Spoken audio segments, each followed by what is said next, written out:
Hey guys, tonight we slip into a place where the horizon itself seems endless, where sand dunes roll like frozen waves, and where whispers of caravans long vanished still curl through the desert air.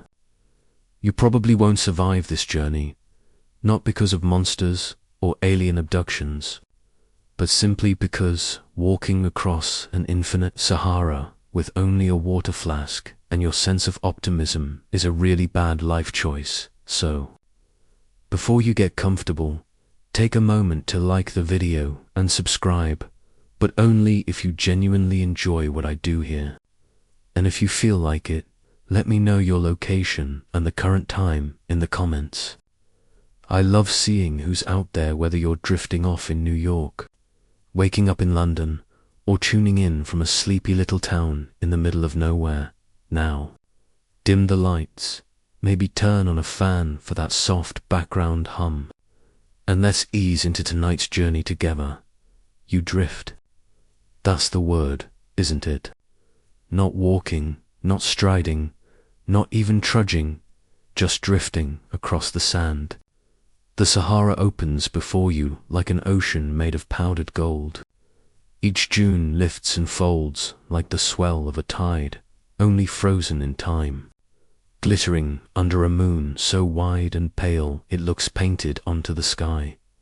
The air is still, except for a faint hiss of wind-tugging grains loose from the dunes, scattering them in little flurries that sparkle in the starlight. Your footsteps sink, leaving shallow prints that will vanish by morning, erased by a breath of wind, as if you were never here. And maybe you weren't.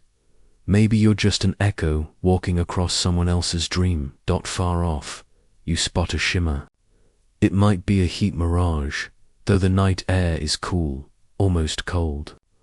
Or it might be something else. The ghost glow of lanterns swaying in the dark. A caravan once crossed this desert with hundreds of camels and traders, their saddlebags heavy with gold, salt, and spices. They marched under banners of bright color, each crest catching the sun like a sail. Then they vanished, no bones, no cloth scraps, no rusting swords, nothing. A caravan swallowed whole by sand, and you're walking the same path now, or maybe it's only a dream. The desert is deceptive like that. Scientists have studied how mirages occur, heat-bending light, layers of air at different temperatures turning the horizon into a trickster's canvas. But that doesn't quite explain why, sometimes, you see shapes that linger too long like riders on camels, their silhouettes flickering against the stars, only to dissolve when you blink. A known sci-fi trope sneaks in here, desert planets. Think of Arrakis from Dune, or Tatooine from Star Wars. Both imagined worlds borrowed heavily from the Sahara's endlessness. The way the desert erases detail and plays tricks on the mind. And you wonder if alien travelers ever cross their own dunes beneath alien stars. Do they also feel this haunting pull of emptiness? A quirky little detail. There's a story whispered among desert nomads about a cactus that hums at night. They say, if you press your ear against its spines, not recommended. By the way, you'll hear a low drone, like a distant engine, as though the plant itself remembers caravans that passed centuries ago. Scientists laugh at it, of course.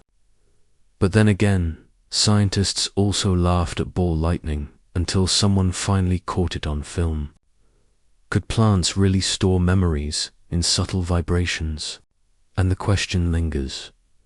What if the Sahara itself is remembering? Your sandals scrape against the sand. Every sound carries. The crunch, the sigh of shifting grains, the slow rhythm of your breath. Somewhere behind you, you imagine you hear a second set of steps. You pause. The desert pauses with you. Silence. You continue. Again, the faint crunch, just half a beat late. Maybe it's only the echo of your own movement. Or maybe it's one of the vanished traders, still walking the route they never completed.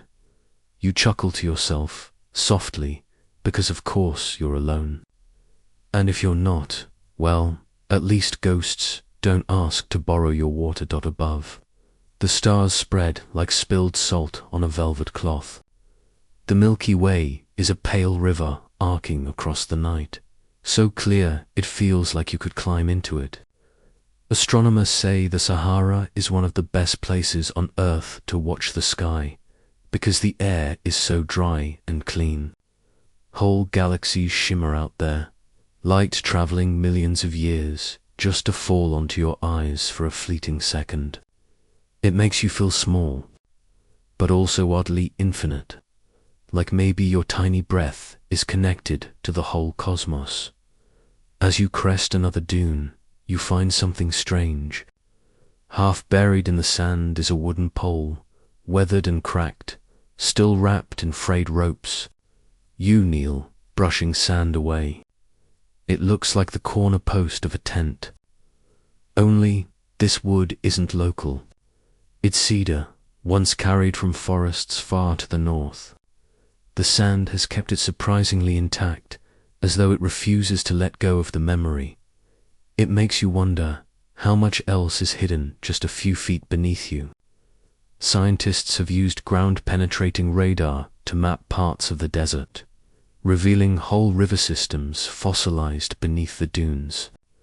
Once, this place was green. Elephants roamed here. Lakes shimmered under the same sky. Maybe that's why the caravan vanished. They weren't swallowed. They simply walked into a time that folded shut behind them. And isn't that another sci-fi trope?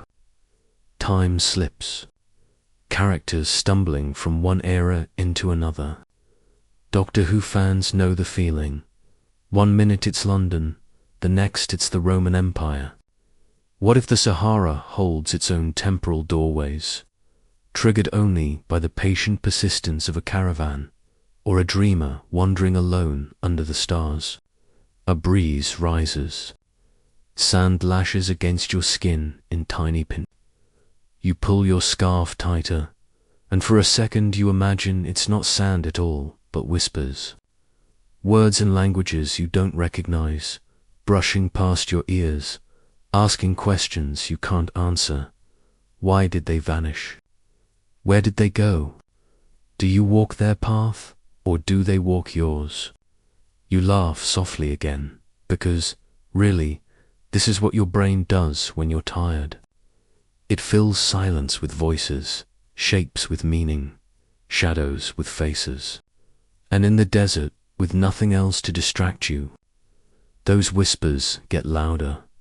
Still, you can't shake the feeling that the sand itself is alive, not in a horror movie way. No snapping jaws or monster worms, but alive in a patient, geological sense, watching, waiting. You stop to rest at the base of a dune. The sand is surprisingly cool beneath your palms, like sifted ash. You close your eyes. The hum of the universe wraps around you, and for a moment you swear you hear the low, steady beat of drums. Faint, distant, rhythmic. Are they real? A mirage of sound? Or is some caravan, centuries old, still walking this desert in a loop, their music stuck between worlds? Scientists still wonder if the desert's acoustics can trap echo sounds bouncing for miles, repeating in strange ways. Or maybe, just maybe, time doesn't erase everything. It only hides it until you're quiet enough to listen. You smile, because somewhere deep down you love this eerie stillness, this strange companionship with ghosts and stars. You sip from your flask. Warm water, metallic, but refreshing. You tuck it away. And as you stand, shaking the sand from your clothes, you realize you've only just begun. The vanished caravan is still ahead, just beyond the next horizon, waiting for you to follow. The night deepens as you climb another dune, the kind that feels endless halfway up, each step sinking back into the sand like you're undoing your own progress. But finally, breath slow and shoulders heavy, you crest the ridge, and the desert opens into a flat expanse. A salt pan stretches wide, pale as bone, glimmering under moonlight like the cracked surface of some forgotten planet. You pause, toes pressing into the hard crust. The change in texture is strange after miles of shifting dunes, firm, almost brittle, like walking across broken pottery. The silence here is different too. The dune's muffled sound absorbed it, but this flat basin bounces it back, making your steps echo faintly in the night. It feels less like walking and more like intruding. And in the middle of the salt pan, you see something lines etched into the ground, faint but straight, extending for dozens of feet. You crouch. They're not natural. Someone carved these deliberately, centuries ago, perhaps, or maybe last week. Patterns stretch into geometric shapes, spirals looping back into themselves, triangles nested within triangles. They remind you of Nazca lines, those massive geoglyphs in Peru that can only be truly seen from the sky. Except here, no airplane ever flew to sketch them. You tilt your head, wondering who needed to carve shapes in a place so empty. Who was the audience? The stars. The thought lingers, because the desert often hides more than it shows. Archaeologists talk about ghost rivers under the Sahara canals that once carried water, now filled with sand. Entire settlements lie buried, preserved in ways no jungle could ever manage. The vanished caravan might have followed one of these paths, walking along a river that no longer exists. But then, why leave behind patterns carved into salt? Were they markers, warnings, or messages to the sky? You grin softly, because this is the part where your imagination gets too much caffeine. A sci-fi trope comes to mind immediately. Alien landing strips. From pulp magazines to Hollywood, the idea has always tickled people that ancient civilizations carved gigantic shapes to guide extraterrestrial ships. The rational explanation is that humans simply like big art projects. But still, the shapes glow faintly in moonlight, as if waiting for someone or something to notice. And here's the quirky fringe detail. There's a desert legend about sky wells, places where stars are said to dip closer, drinking from the Earth's energy. Locals whisper that if you camp in one, your dreams are sharper, stranger, and sometimes you don't wake up where you fell asleep. The salt pan feels exactly like that kind of place. You take a cautious step across the etched lines. Your shadow cuts diagonally over a spiral, splitting it in two. The air is cooler here, not much, but enough to notice. A subtle breeze brushes across your neck, even though the horizon shows no shifting dunes, no storm. And in the distance, barely visible, a mirage of flickering torches dances. For a moment, your chest tightens. Could it be the caravan? You blink. The lights scatter, dissolve into the night. Of course, just your eyes playing tricks. Or maybe the desert showing you something you weren't meant to see. You sigh with a half smile. Okay, you mutter to yourself. If I vanish tonight, please at least let me go with style. The salt crunches beneath your sandals as you cross further. Your ears catch faint noises again. Not voices this time, more like bells.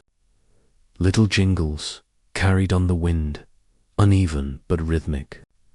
Camel bells. Traders once tied small copper bells around the necks of their animals, so they could follow the sound in the dark.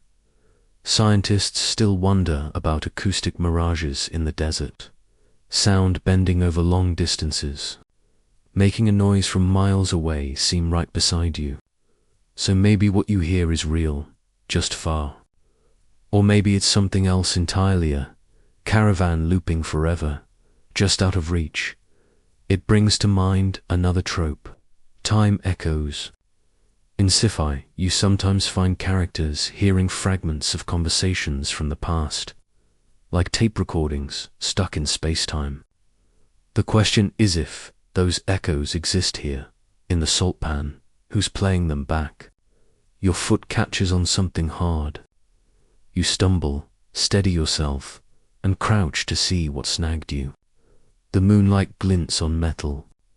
Carefully, you brush sand aside and uncover a small object, a bronze coin, green with age, its surface smoothed by time. On one side, you can just make out a faint design perhaps, a sunburst, or maybe only corrosion pretending to be art. The weight of it in your hand feels strange, as though you're holding not just metal but a fragment of a story. A trader dropped this coin, maybe, or perhaps it was an offering.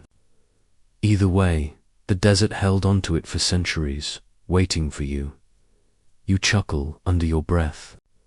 "Nice to meet you," you whisper to the coin. "I'll try not to spend you at the next ghost market." Sliding it into your pocket, you continue walking. Each step takes you further across the salt pan, toward the shadow of another dune. You can almost imagine the caravan ahead, bright fabrics fluttering, camels snorting, men laughing at jokes that only make sense after weeks of travel. You wonder, did they also feel the strangeness here? Did they also look at the sky and think, for just a second, that maybe it was looking back? The stars above burn brighter now. A shooting star streaks across, quick and silver. You smile, because it feels too perfect, like the desert arranged the timing just for you. Wishes, you think, are wasted on shooting stars. Better to ask questions instead, and so you do. Why did the caravan vanish? Did they sink into sandstorms, starve, scatter? Or did they step through some doorway that wasn't supposed to be there, some thin place between this world and another? Scientists still wonder if deserts can hide such anomalies, natural magnetic fields, gravitational oddities, even micro black holes forming briefly. It sounds absurd, and yet absurd is often the only way to describe what the desert makes you feel. You pause again, sitting down in the middle of the salt pan. The cracked earth beneath you feels cool, firm, almost grounding. But the vast openness stretches endlessly around, and for a moment, you feel like a single dot in a painting too large to comprehend. You tilt your head back. Above, the stars shimmer, galaxies spinning silently. For a heartbeat, you wonder if the caravan didn't vanish at Olive. They simply rose, lanterns and all, into that star river, continuing their march on some other plane. And maybe, just maybe, that's where you're headed to. The dune rises before you like a great golden wave, frozen mid-crest, silent and intimidating. Your legs ache from the salt pan trek, but something pulls you forward, some invisible thread tugging at your chest. You climb anyway, sand spilling beneath your sandals. Each step feels like progress erased, but the night sky helps. Stars gleam as markers, companions, witnesses. When you finally crest the dune, you stop.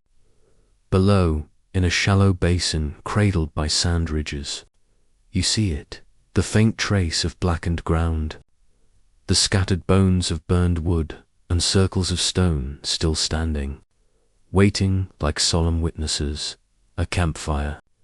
Long dead, yet undeniably real.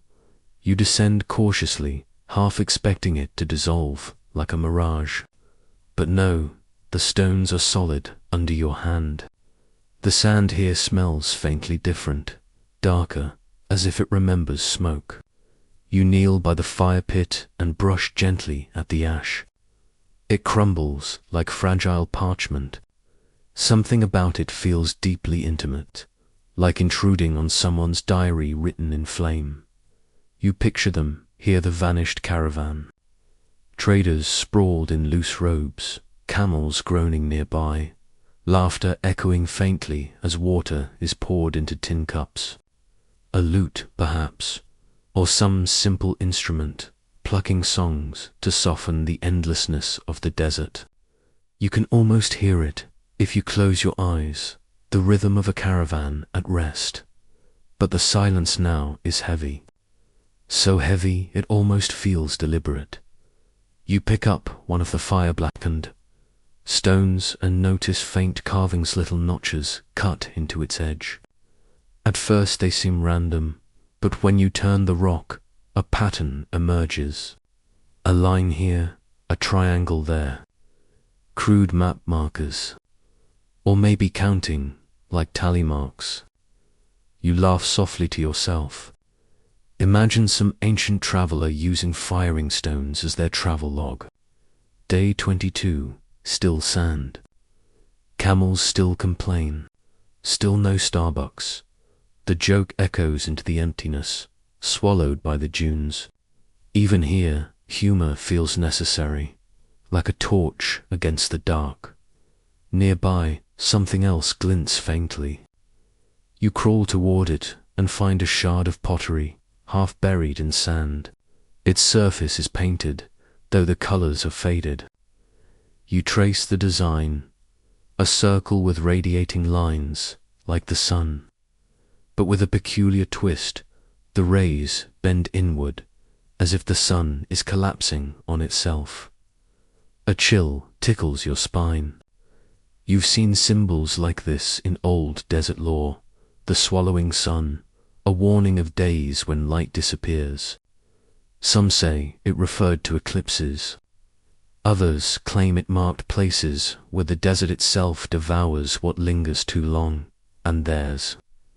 The sci-fi echo again the idea of collapsing suns, black holes pulling light inward. Scientists still wonder if ancient people had some strange intuition about cosmic events we only explain now with physics. Or maybe they simply liked spooky doodles. Both are possible. The camels, though, you keep thinking about them. Where did they go? Even if the people vanished, animals leave tracks, bones, some trace. Yet here, nothing.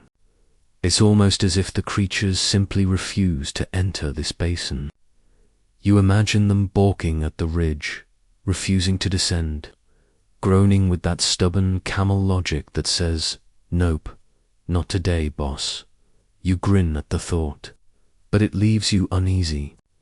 Animals sense things we don't. Earthquakes, storms, even odd vibrations. Maybe they knew this campsite was. Wrong. You wander a little further into the basin. Your sandals press into the sand, making soft crunches. On the far edge, you find another strange mark, shallow impressions that look like footprints. Human, but elongated, distorted. You frown. Sand shifts, so easily shapes stretch, crumble, deform. Still, the print looks almost deliberate, like toes splayed wider than they should be. You crouch, placing your own foot beside it. Yours looks small, ordinary. The print beside you feels exaggerated, like a parody of a footprint. Bigfoot, but make it Sahara edition, you mumble, trying to laugh it off. Still, you glance over your shoulder, because suddenly the dunes feel taller, closer, like they've leaned in to listen. The air grows cooler. You tug your robe tighter. In the distance, a wind stirs, carrying a low hum. Not quite a whistle, not quite a roar, something in between, like the desert itself clearing its throat. You freeze, ears tilted. For a moment, you swear you hear voices again, faint and overlapping, like people arguing far away. You step closer to the fire pit and sit cross-legged. The blackened stones glow faintly in the moonlight, like teeth. You imagine the caravan here on there last night, telling jokes, sharing bread, maybe whispering fears. Did they sense something closing in? Did they know it was their final fire? The desert doesn't answer. It never does. Instead, your mind drifts into another question. What if time loops here? What if the caravan didn't vanish, but repeats its last night endlessly, unseen, like a scratched vinyl stuck on the same groove? Maybe the blackened fire is not a relic, but an ongoing performance, happening still in another layer of reality. It's a familiar trope in speculative fiction, places caught in temporal snags, nights that replay forever. Scientists still wonder if time is as linear as we think. Quantum physics sometimes suggests otherwise. And sitting here, staring at ashes that still feel warm in memory, you can almost believe it. Your eyelids grow heavy, lulled by silence. For a dangerous moment, you consider lying down right here, curling beside the dead fire as if joining the caravan's invisible rest. The sand almost beckons, whispering promises of soft warmth, eternal sleep. You shake your head quickly. Nice try, you murmur, but I'd rather snore in my own bed. Humor, again, your lifeline, so instead you rise. You brush sand from your robe, cast one last look at the blackened circle, and begin climbing out of the basin. The dune looms above like a gate. Halfway up, you glance back. For just an instant, you think you see faint orange glow in the pit, like embers reigniting, like shadows gathering round the stones. You blink. The basin is dark again, silent, still. Sure, you sigh. Totally normal. Just the world's creepiest campfire trying to reboot. At the dune's crest, the wind greets you, cold and steady. Ahead lies another expanse of sand, rolling endlessly into the horizon. You pause, exhale, and let the desert swallow the memory of the vanished fire. The journey continues, but the silence now feels heavier. The fire pit's shadow clings to you, like ash smudged into your mind, and you realize, if even laughter could vanish here, then so could you. The desert wind presses against your face as you descend the other side of the dune, its long sigh trailing through the emptiness. Every step sinks deeper than you expect, as if the sand has grown heavier since the fire pit. You tug your robe tighter around your shoulders, but the chill still slips through. Your eyes strain against the horizon. At first, all you see is the familiar monotony of waves and ridges, gold fading to grey under moonlight. But then there, to the east, something different. Not dunes, not ridges. Shapes, angular and stubborn, rising out of the sand as though they don't belong here. Structures, you pause, uncertain. In the desert, distance plays tricks. A mirage can appear solid, a shadow can masquerade as a palace. But these shapes don't shimmer. They remain fixed as you squint. Curiosity swells inside you. If the vanished caravan left no bones, no camels, maybe it left walls, homes, something to cling to.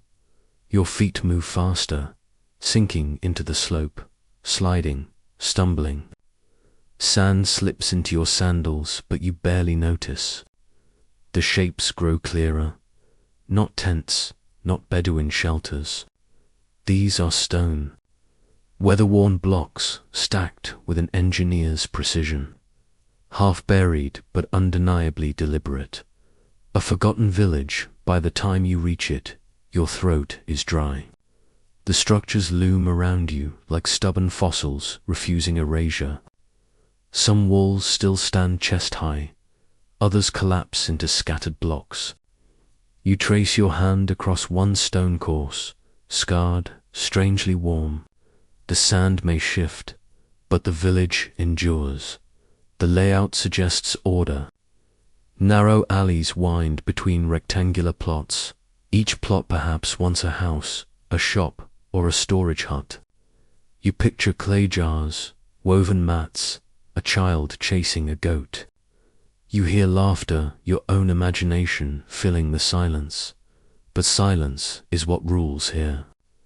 Not even wind stirs between these broken walls. It's as if sound itself avoids this place. On one wall, you notice carvings.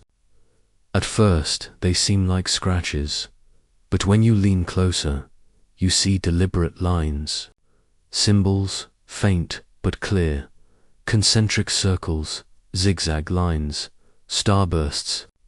You tilt your head. Astronomical markers. Desert folk often mapped the heavens to track seasons. You glance up at the sky. The same constellations sprawl above you, eternal in their patience. Orion's belt shines bright, guiding like it always has. Did these villagers trace those very stars onto their walls, trying to hold the infinite in their hands? But then your gaze catches one more symbol, an elongated oval, vertical, filled with cross-hatching. It doesn't match the others. Not a star, not a wave, not anything you recognize. It looks instead like a doorway carved in stone. You step back and look at the wall again. The symbol isn't decorative, it's positioned like a marker, a sign pointing to something more. Your pulse quickens. What if this village wasn't just a trading outpost but a threshold? The thought lingers as you move deeper. More walls, more carvings. Some repeat the same over-door motif. Others depict human figures, stylized with elongated arms, always reaching. For what? You can't say. And then you see it. The central plaza, or what must have been one. A wide open square, outlined by half-buried foundations. In the center, a structure rises taller than the rest, a blocky pillar, cracked but still upright. You circle it slowly. Unlike the walls, this pillar bears not just carvings but grooves, deep and deliberate, as though something heavy was once affixed here. A pole, a statue, a mechanism. Your hand brushes one groove. It feels too precise for crude tools. The desert swallows detail, but this feels engineered. A sudden noise breaks the stillness. You freeze, heart racing. A shuffle, faint, like sand displaced. You spin around, eyes darting between the broken walls. Nothing moves. The plaza remains deserted, the stars indifferent, but the sound lingers in your memory. Not wind, not your own foot. Something else you swallow hard. Maybe it was an animal. A lizard, a fox. Small things survive here. But you can't shake the feeling that the village noticed you. That the carvings, the grooves, the silent pillar, all of it just turned its head slightly in your direction. You force a chuckle. Relax, you whisper. Haunted villages aren't real. Just spooky tourism for the subconscious. But your voice sounds thin against the quiet dot to distract yourself. You explore further. In one corner of the plaza, you find shards of pottery scattered like broken teeth. You kneel and pick one up. This one carries paint, faint red swirls across beige clay. But the pattern is strange. Not spirals, not waves, but something more geometric. Angles meeting at odd junctions, like circuitry. You frown. The desert produced many designs, scribal, symbolic, spiritual. But this pattern resembles something else. Something modern, or futuristic. You laugh again, a little unsteady this time. Maybe you're just imposing sci-fi fantasies on ancient art. Humans always try to make sense of the past with the lens of the present. Still, the shard feels unsettlingly advanced, like it knows more about you than you about it. The moon climbs higher. Shadows thicken between the walls. You realize you've been in this village longer than you meant to. Your stomach growls, though you can't remember when you last ate. Time here feels slippery, distorted. You consider leaving, climbing back into the dunes. But another part of you resists. What if the caravan disappeared here? What if this plaza, this pillar, this strange overdoor, symbol, what if this is the center of the mystery? So you linger, pacing slowly, eyes scanning every stone, and then you notice it, on the base of the pillar, half buried in sand, is an opening. Small, rectangular, like the hatch of a chest. You crouch, brushing sand away until the outline becomes clear. A slab of stone, lighter in color, cut with almost mechanical precision. A hidden entrance. Your throat tightens. Suddenly, the oval symbol makes sense. Not just a picture of a door, a warning, a clue, a map. You hesitate. Every instinct warns against opening it. Desert legends are full of cursed doors, places where spirits slip through. But curiosity is stronger. The vanished caravan didn't leave signs by accident. You pressed your palms against the slab. To your surprise, it shifts. Heavy, yes, but not immovable. Sand trickles as the stone slides aside with a low groan.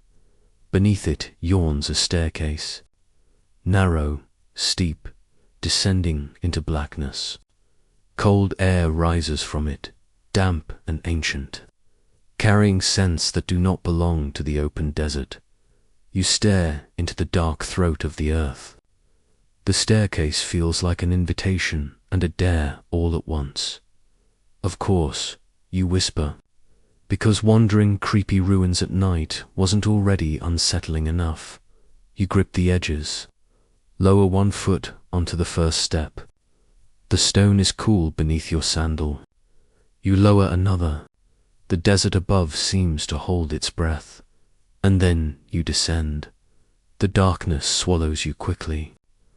Only the moonlight at the opening lingers faintly behind. Each step creaks under your weight. Those stones shouldn't creak. Maybe it's your bones. Maybe it's the air itself. After a dozen steps, you pause. Your hand brushes the wall, tracing carvings even here. More oval symbols, more reaching figures. But now the figures are bent, kneeling, hands pressed together. Not worship, exactly. More like surrender. The chill deepens. You take another step, and then another. The desert above is gone. All that remains is you, the staircase, and whatever waits below. The staircase narrows as you descend, pressing you inward, forcing your shoulders closer to the walls. Each step grinds beneath your sandals with a gritty weight, as though sand itself has been compacted into stone. You count them at first, 1, 2, 3, but somewhere past 40, the numbers blur. Time feels syrupy down here, stretched thin. You pause, trying to orient yourself. The desert air above carried its usual dryness, but down here, damp. A mustiness clings to your throat, tasting faintly of minerals and old copper. You place your palm against the wall, and it comes away wet. gleaming faintly in the light that seeps down from the hatch. Moisture underground in the Sahara. That alone feels like a contradiction. But contradictions are piling up now. Eventually, the stairs spill you into a chamber. It is larger than you expected, wider than the plaza above, the ceiling curving overhead like the inside of a dome. You blink into the darkness, your eyes adjusting slowly. The faint shaft of moonlight barely reaches the floor, but there are glimmer-steeny reflections on metal, scattered like stars, trapped underground. You step forward, cautious. Your foot scuffs against something solid. You crouch, brushing sand away until the shape emerges, a cylinder, smooth and cold. Metal, not rusted iron or ancient bronze, but something cleaner, lighter, almost like aluminum, though it shouldn't exist here.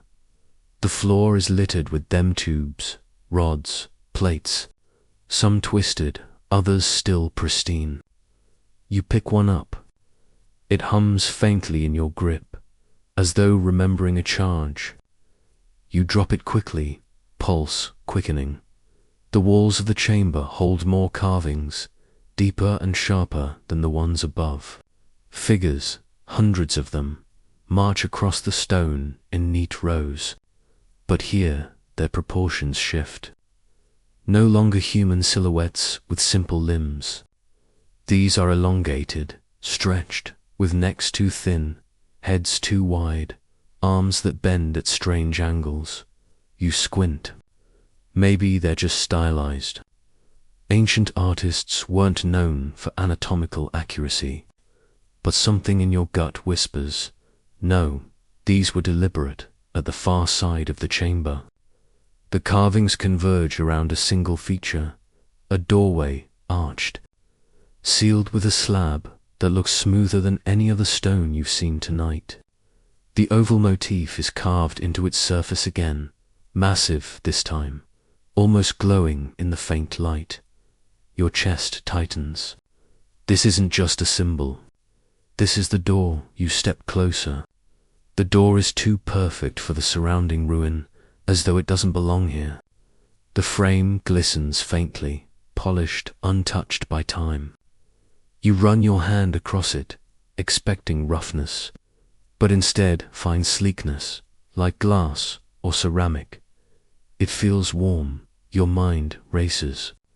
How can stone feel warm when everything else down here is damp and cool? You press your ear against it, half joking to yourself. If I hear chanting, I'm out. But no chanting comes. Instead, a faint vibration, rhythmic, almost mechanical. A hum. Your skin prickles. Something still functions behind this door. Something still alive. You retreat a step, uneasy. Your rational brain scrambles for explanations. Maybe it's geothermal activity. Maybe shifting sands above cause resonance. But the sound is too consistent, too artificial. And then you notice the floor near the door. Sand arranged strangely in neat arcs. You crouch, touching it. Not natural drifts. These are patterns, as though someone or something dragged objects across this space. The thought of the vanished caravan returns, sharper now. Did they come here? Did they see this? Did they vanish because of this? Your breathing quickens. You whisper to yourself, softer this time.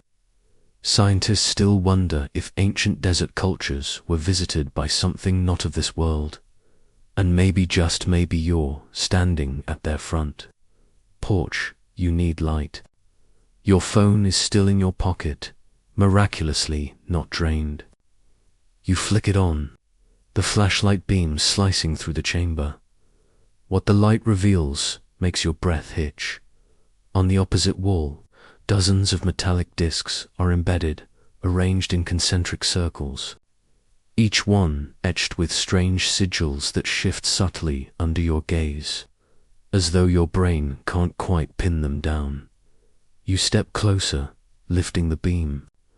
The discs shimmer faintly, and as the light passes over them, a pulse ripples outward, almost like water disturbed by a pebble. You stumble back, nearly dropping the phone. The chamber falls silent again, but the discs remain alive, faintly glowing now in their own right. You swallow, your heart hammering.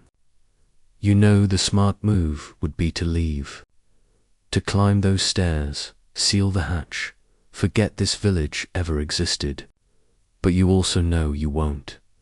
Curiosity outweighs survival. Always has, so you circle the chamber slowly, keeping your beam steady. You pass fragments of machinery scattered on the ground cogs, coils, things that look suspiciously like wires fused into stone. Some shimmer with an oil-slick iridescence, colors shifting as you move. It dawns on you, this chamber isn't a tomb or shrine. It's a machine, or at least the remains of one. You whisper, trying to steady yourself. Okay. So I just found an underground alien Apple store. No big deal. The joke bounces thinly against the walls. Eventually, your circuit brings you back to the door. The oval symbol stares back at you, daring. Your hand itches to press it, to see if it yields. You hesitate, then pull back. Not yet. Not without more understanding. You glance at the discs again. Their glow seems to pulse faintly in rhythm with the vibration behind the door. Connected, maybe? A control system. You remember how one disc shimmered when your light passed over it. Maybe they respond to interaction. Careful, you lift your phone again, shining the beam directly onto the nearest disc. The glow intensifies, brightening until the whole chamber seems to breathe. The hum behind the door deepens, vibrating through your chest like a second heartbeat. You yank the light away, gasping. The glow dims. The hum subsides. Your lips curl into a nervous smile. Well, that's one way to knock. But now you know. The discs are linked to the door, a control panel disguised as art. You look around, pulse racing. What if you illuminated them all? What if the glow built enough to unlock whatever lies behind? The temptation burns inside you. Every rational part screams against it, but the mystery is irresistible. Still, you force yourself to stop, to wait, to breathe. Because deep down, you know, some doors open only once. And once they do, they never close again. You sink to the cool sand floor, leaning back against the wall, forcing your breaths to slow. The desert above feels like another world now. Up there, people sip water, tend fires, tell stories. Down here, you're balanced on the edge of something bigger, stranger, hungrier. The silence settles around you again. The glow of the discs dims to faint embers. The hum retreats to a whisper, and in that stillness you feel watched, not by eyes exactly, but by the door itself, as though it knows you, has measured you, and is waiting for your choice. You're not sure how long you sit there, back against the wall, sand cushioning your spine, while the faint glow of those strange discs ebbs and fades like the slow breathing of a sleeper. Maybe it's minutes, maybe an hour. Time doesn't work the same underground. The silence grows, heavy, pressing against your ears. You catch yourself whispering nonsense words, just to hear a sound that isn't the hum or your own heartbeat. Eventually, you chuckle at how ridiculous you sound. Here I am, talking to the wallpaper in an alien basement. The chamber doesn't answer back. Thank goodness. That would have been one joke too far. Still, the memory of what just happened keeps circling your mind. The discs flared when touched with light. The door responded, which means this whole place isn't dead, it's dormant, waiting, and you, apparently, are the alarm clock. You push yourself upright again, brushing sand from your hands. Curiosity tugs at you like a leash. You edge closer to the discs, lifting your phone carefully, but this time, instead of shining the beam full strength, you dim it. Just a soft halo. The nearest disc shimmers faintly, less intense, like an eye half opening. You play with it, brightening, dimming, angling the light. The discs react in subtle ways, flickering, pulsing, glowing stronger. It feels like you're learning the dimmer switch for a constellation. Soon you notice a pattern. The discs aren't random. They're arranged in concentric circles, yes, but certain ones react more strongly than others. When you light one, another across the chamber responds in sympathy, glowing faintly even without your beam. It's a network. Your fingers tingle. You can't help but think, this is some sci-fi escape room puzzle, and I didn't sign up for the premium edition. You start experimenting. First one disc, then its partner. The glow between them strengthens, humming louder. You trace the circle, lighting them in sequence. As you do, the chamber itself seems to wake. The vibration through the floor grows steadier. The walls hum like a tuning fork. Dust sifts down from the dome above, sprinkling your hair. You pause, hesitant. This is going faster than expected. Maybe I should slow down, stretch this out, pretend I know what I'm doing instead. You grin nervously and keep going. When the final disc in the outer ring flares, a low chime echoes through the chamber. Not metallic, not mechanical, something between a gong and a whale's call. Deep, resonant, bone-filling. You stagger, pressing a hand to your chest. The door across the room pulses with light now, the oval motif glowing brighter than ever. It feels less like a door and more like a pupil watching. You freeze, every instinct urging you to back away. But your legs don't move. The hum becomes a rhythm, steady, insistent, like a heartbeat amplified. And you can't shake the thought, whose heartbeat is this? You remember the vanished caravan again, vividly this time. Dozens of people, camels, supplies, all swallowed by the desert. What if they found this chamber too? What if they solved the puzzle? Your throat tightens. Did the door open for them? And if so, what came through? You whisper into the empty space, because silence feels heavier than words. Scientists still wonder if deserts are graveyards for more than just sand. The echo curls around you, soft and unsettling. You take a step toward the door, unable to resist. The glow intensifies with each pace, as though responding to your movement. By the time you're standing directly in front of it, the oval motif is brilliant, almost painful to look at. You raise your hand instinctively. The surface is no longer warm, it's hot. Not scalding, but alive, like the skin of some enormous animal. You jerked your hand back, but the oval pulses anyway, responding to your near touch. For a moment, you swear the chamber exhales. A rush of air stirs your hair, cool and dry, carrying the faint scent of spice, cinnamon, maybe, or dust and cardamom. It's absurd. Alien doors shouldn't smell like bakeries. But here you are, imagining pastries in a buried tomb. You mutter, "Great. My last thoughts are going to be about cinnamon rolls." The absurdity steadies you, just enough to reach out again. Your palm presses flat against the glowing oval dot at once. The chamber thrums violently, dust cascading in streams from the ceiling. The discs all ignite in unison, flooding the dome with silver-blue light.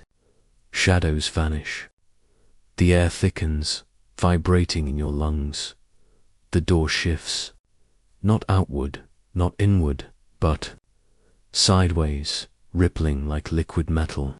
The oval stretches, widening into an arch. And then silence. The glow dims. The vibration ceases. The doorway stands open. Beyond it, darkness. Not empty darkness, though. This is layered, textured, like looking into velvet. Shapes hover faintly, too dim to identify. And deep within, something glitters. You freeze, half exhilarated. You've done it. You've opened the door, and now you have to decide whether to walk through. You shine your flashlight into the passage. The beam extends maybe 20 feet before the darkness swallows it whole. But in that distance, you see surfaces, smooth, metallic, seamless. Not stone, not sand. Technology. Your heart pounds so loud it feels like it might disturb whatever's inside. You whisper to yourself, weakly, okay. So this is the part in the sci-fi movie where everyone yells at the screen for me not to go in. Noted, but curiosity is a curse. You take one step, then another, your flashlight trembling slightly in your grip. The sand underfoot gives way to smooth flooring. Cold, unyielding, humming faintly with every step. You've left the desert behind. The chamber recedes behind you. The doorway narrows, light shrinking until it looks like a star far away. You're inside now, enveloped by silence and the faint electric scent of ozone. As your eyes adjust, you realize you're in a corridor. Perfectly straight, walls seamless, ceiling curved just slightly overhead. No joints, no bolts, no human craft. Every few feet, faint lines glow along the walls, like veins of light. They pulse gently, matching the rhythm of the hum you felt outside. You stop, stunned. This isn't a ruin. It's operational. A ridiculous thought crosses your mind. You've basically broken into someone's very fancy basement. And if they come home, you're toast. Still, you press forward. The corridor stretches endlessly, but eventually it widens into a larger chamber. You step inside, flashlight sweeping across the room, and you freeze. The walls are lined with alcoves, each one holding an object. Cylindrical, long, wrapped in translucent material that glimmers like glass. At first, you think they're statues. Then the light hits just right, and you see shapes inside. Figures lying still. Your stomach flips. They're not human. Elongated limbs, narrow torsos, heads too wide. Just like the carvings on the walls outside. You whisper, voice cracking, "Oh, so that's where everyone went." The alcoves hum faintly, their occupants preserved, sleeping, or waiting. And for the first time tonight, you truly consider turning back. Because what if they're not dead? What if they're only dreaming? You stand frozen at the threshold of the chamber, flashlight trembling in your grip, breath caught somewhere between your lungs and your throat. The alcoves stretch around the circular room like pews in a silent cathedral, each one glowing faintly with that strange, translucent material. Inside them bodies, or at least something close to bodies. You force yourself to take one slow step forward, then another. The light sweeps across the alcoves, illuminating shapes that feel more dream than reality. Elongated limbs curled in repose, torsos narrow as reeds, heads wide and bulbous. Their skin, or is it skin, shimmers faintly, a silvery grey that shifts like mercury under the beam. You mutter softly, almost as if afraid they'll hear you. Okay, so not statues. Definitely not mannequins. And if these are just mannequins, someone's got a seriously creepy interior design hobby. Your own joke hangs in the air, swallowed by silence. The chamber doesn't laugh with you. The alcoves number in the dozens, maybe more. You stop counting after 30, overwhelmed. Each figure lies in the same posture. Arms folded across the chest, legs close together, head tilted slightly upward, as though waiting. Somewhere in the back of your mind, you recall museum displays of ancient mummies, pharaohs wrapped and sealed away for eternity. But this isn't decay or preservation. This is suspension. The figures look almost alive, skin taut, limbs unwrinkled. Your stomach knots because, if they are alive, then you've just walked into a roomful of sleeping giants. The hum of the chamber grows louder as you move deeper in, resonating through your ribs. It isn't just sound anymore, it's vibration, the way you feel bass at a concert or a train rushing underground. Except this hum is steady, measured as though synced to something larger. You test it, placing your palm against one alcove. The material feels cool, slick, slightly pliable under pressure. Not glass, not plastic. Something else, and beneath it warmth. You jerk your hand back, heart hammering. Warmth means life, or at least energy, you whisper to yourself. Scientists still wonder if ancient legends of desert gods were just neighbors napping in pods. It sounds ridiculous, but the thought won't leave. You keep moving, circling the chamber, scanning faces or what passes for faces. No eyes, not in the way you know them. Just wide, smooth expanses where sockets should be, mouths that taper into narrow slits. A design for breathing thin air, maybe. You imagine one of them stirring, that smooth face shifting, a slit opening to exhale air older than the pyramids. You shake your head violently, as if that can erase the image. Don't be dramatic, you mutter. If they were going to wake up, they'd have done it centuries ago. Probably. The probably does not help. Your flashlight beam lands on one alcove. That's different. The figure inside is smaller, more compact, limbs tucked closer. The translucent covering over it is cracked. Jagged lines, spiderwebbing across the surface. You step closer, pulse accelerating. Inside, the body is gone. Only a hollow indentation remains. As though someone or something climbed out, your throat dries instantly. You aim the beam lower, tracing the floor beneath the empty alcove. Sure enough, faint impressions in the dust, elongated, three-toed footprints, pressed deeply as though by something heavy. They trail away into the shadows. You mutter aloud, because silence is unbearable now. Oh great. So one of them already checked out of the hotel. That's totally fine. Totally fine, but you can't convince yourself. You follow the footprints with your light, unwilling but unable to stop. They curve along the chamber wall, then vanish into another corridor, one you hadn't noticed before. A shadowed opening, narrower, almost hidden behind the curve of the alcoves. The footprints disappear into that darkness. Your stomach twists. You don't want to know where they lead. And yet, you're already stepping toward it, because of course you are. Curiosity again, pulling you like a rope. But before you cross the threshold, something catches your eye. On the floor near the cracked alcove, half buried in dust, lies fabric. You crouch, brushing it off. It's a strip of cloth, faded, torn. Not alien material woven, patterned with familiar threads. Your breath catches. Human.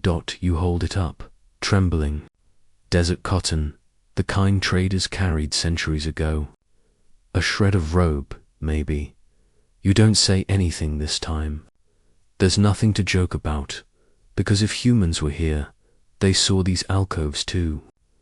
Maybe they opened one. Maybe something walked out. And maybe the caravan never walked out with them. The hum deepens suddenly, startling you. It thrums harder now, resonant enough to rattle your teeth. You stagger back, nearly dropping the cloth. The pods flicker, their faint glow pulsing brighter for a heartbeat. A low vibration sweeps across the chamber, like a sigh or a shiver. You stand frozen, clutching the cloth like a talisman. Then the glow subsides. The hum steadies. The figures lie still again, but you know something shifted. Maybe the system registered your presence. Maybe it recognized you, or maybe it recognized that one pod was already empty. You force yourself to breathe slowly, deeply, as though calming a wild animal. The cloth trembles in your hand. You whisper into the chamber. Okay, listen, I'm just a tourist. Harmless.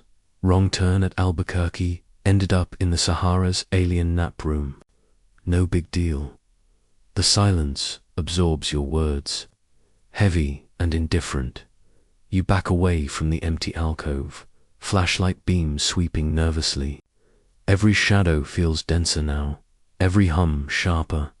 And yet, despite fear pressing down on you, you can't walk away. Not yet.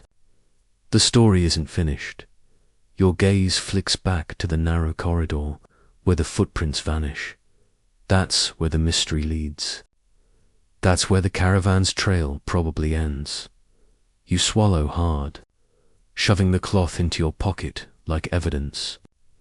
Like proof you're not imagining all this, and you whisper, almost to yourself, well, guess it's time to find out what already woke up. You step toward the corridor. The opening yawns before you, tight and oppressive, as though carved reluctantly into the structure. The air drifting from it is cooler, tinged with something metallic, sharp on your tongue. You hesitate at the threshold. One last glance back at the chamber of alcoves, the rows of silent figures, the cracked pod, the shimmer of silver-grey skin. Then you step forward, into the corridor, leaving them behind, and the hum seems to follow you. The corridor squeezes around you like the throat of a sleeping beast, walls curving inward, ceiling low enough that you hunch instinctively. The hum is stronger here, funneling through the narrow passage until it feels like you're inside a speaker. Each vibration presses against your ribs, reminding you with every step that you're trespassing inside something alive, something pretending to be. Your flashlight beam cuts across the surface of the walls, and you realize they aren't stone at all. They ripple faintly as you brush a hand along them, like taut skin stretched across bone. Not rough desert rock, but something smoother, warmer. The touch lingers on your fingers, and you wipe them against your trousers, as though that might erase the sensation. The footprints are still there, pressed deep into the dust. 3 long toes splayed outward, claws scraping slightly at the edges. They guide you deeper, obedient as breadcrumbs, and you can't help but mutter under your breath, right. Follow the alien footprints into the digestive tract of a building. This is definitely the smart choice. After what feels like 20 minutes but is probably only 5, you stumble into another chamber. This one is smaller, oval-shaped, and the air immediately strikes you as different, cooler, sterile. A faint hiss echoes in the corners, like air cycling through vents. Your flashlight sweeps across the walls. Unlike the glowing alcoves behind you, This room is filled with objects. Tall, narrow cylinders stand upright in clustered groups, their surfaces etched with grooves that shimmer faintly under your light. They almost resemble organ pipes in a cathedral, rising silently toward the low ceiling. You move closer to one, curiosity overcoming hesitation. Inside, a faint translucence reveals, liquid, thick, sluggish, amber-colored, rolling lazily as if resisting gravity. Suspended within it, a shape floats. Not a body, not like the ones in the alcoves, but smaller, compact. You squint. It looks like an embryo your breath catches. The thing is curled tightly, limbs barely formed, head oversized. Tiny fingers twitch once against the amber liquid, and you stumble back in shock. Okay, nope, you whisper hoarsely. Definitely not ready for alien prenatal care. This is not in my Lonely Planet guide to the Sahara. But the movement was real. Whatever these cylinders hold, they're not just decorative art installations. They're incubators. The footprints continue through the chamber, weaving between the cylinders. You follow cautiously, avoiding brushing against them, half afraid one might tip and spill its cargo. The hiss grows louder near the far wall, and you spot a grill set low to the floor, air rushing steadily through it. And there, near the vent, the footprints deepen.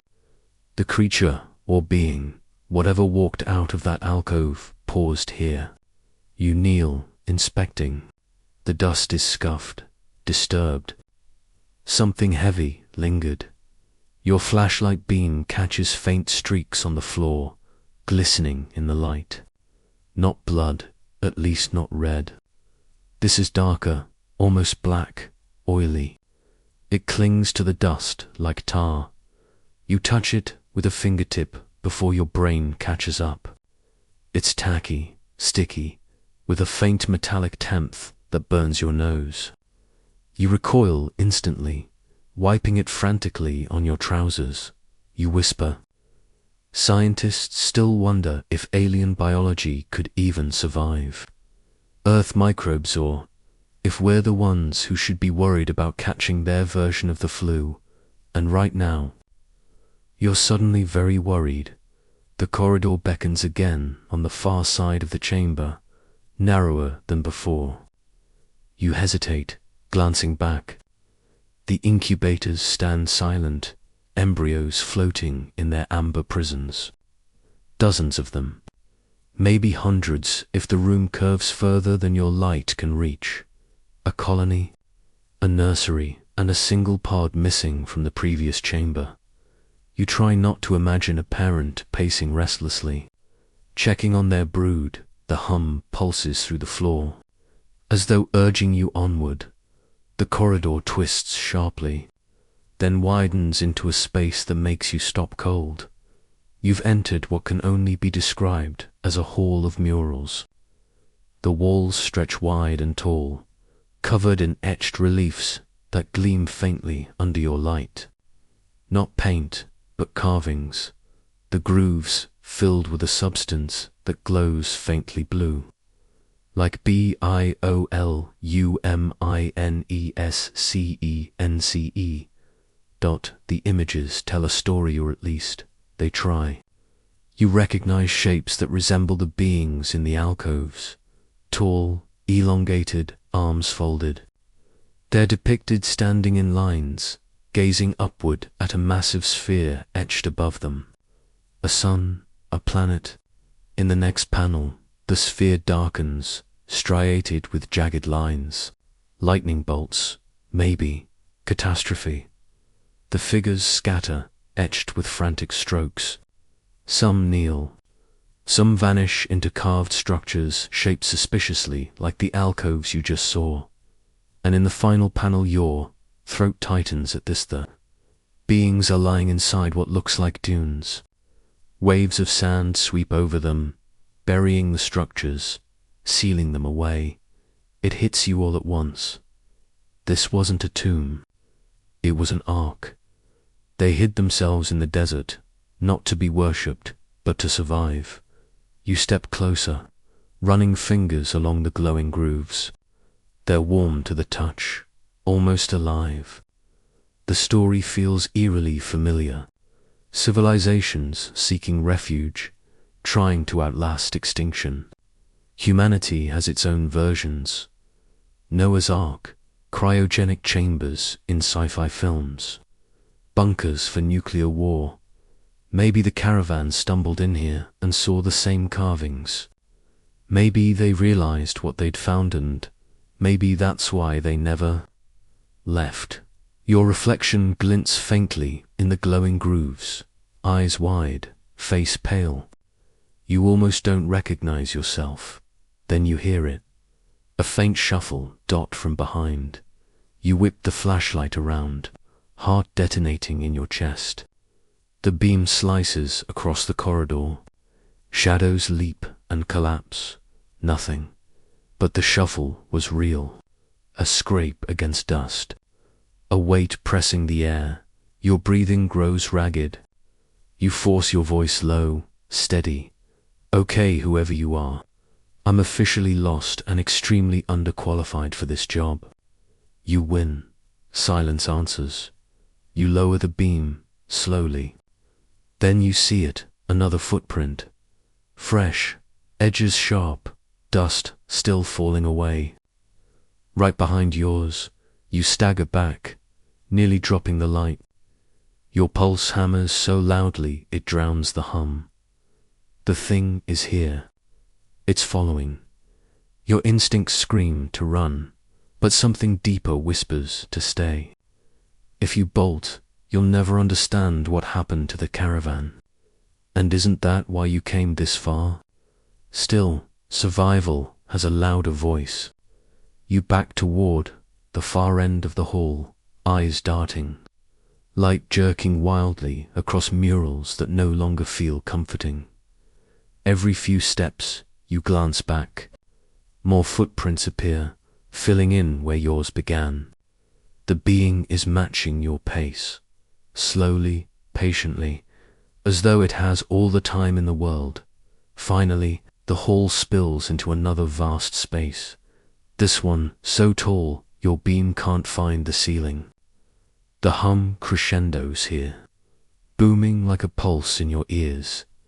And in the center of the chamber stands something massive. A machine, or maybe a shrine. It rises like a tower, twisting with spirals of metal and stone fused seamlessly. At its core glows a sphere, swirling with the same amber liquid as the incubators.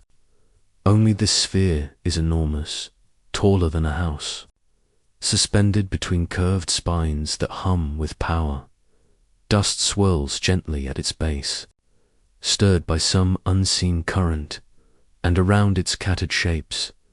You edge closer, beam sweeping across them. Not statues, not alien bodies, human skeletons. Dozens, their bones lie sprawled, some clutching at the base of the machine, some collapsed mid. Bits of cloth still cling to them, robes, sandals, fragments of wood and metal. The Caravan, you found them. Your breath catches painfully. They made it here. They touched this machine. And whatever they touched, it killed them. You can't move for a long time. Just stand frozen, flashlight trembling, eyes darting across rib cages and skulls. Some are small children. The realization burns, sharp and cruel, and then the shuffle comes again, louder, closer. You don't need the footprints this time, it's here. You whip the beam upward. Toward the far end of the chamber, something moves. A tall, elongated silhouette, gliding just beyond the edge of the light. Limbs too long, head smooth and bulbous. The figure pauses, watching. You freeze. Breath held, hand clammy on the flashlight, and for a moment the world holds still. You, the Caravan's bones. the tower machine, and the being that never left. The figure does not rush you. It doesn't hiss, doesn't lunge, doesn't bare fangs in some sci-fi jump scare you could at least prepare for. It just stands there, tall and still, as if it has been waiting for you all along. The glow of the central machine spills faint amber light across its elongated silhouette, stretching it even taller until it looks more like a monument than a creature. You tighten your grip on the flashlight. The beam shakes in your trembling hand, jittering across the chamber, illuminating bones and fractured skulls that suddenly look too human for comfort. The figure tilts its head, slowly, like an owl considering whether you're worth swooping down for. The hum of the great machine fills the silence between you, vibrating up through the soles of your boots, rattling against your ribs. You whisper, because speaking any louder feels like it might shatter the delicate balance. Hi, you. Wouldn't happen to be the tour guide around here, would you? No answer. Just the hum, then it moves. Not toward you, not yet. Instead, it glides along the curve of the chamber wall, silent except for the faint brush of its claws across stone. Each step leaves a new three-toed impression in the dust, the same ones you've been following since the nursery. It stops near the edge of the machine.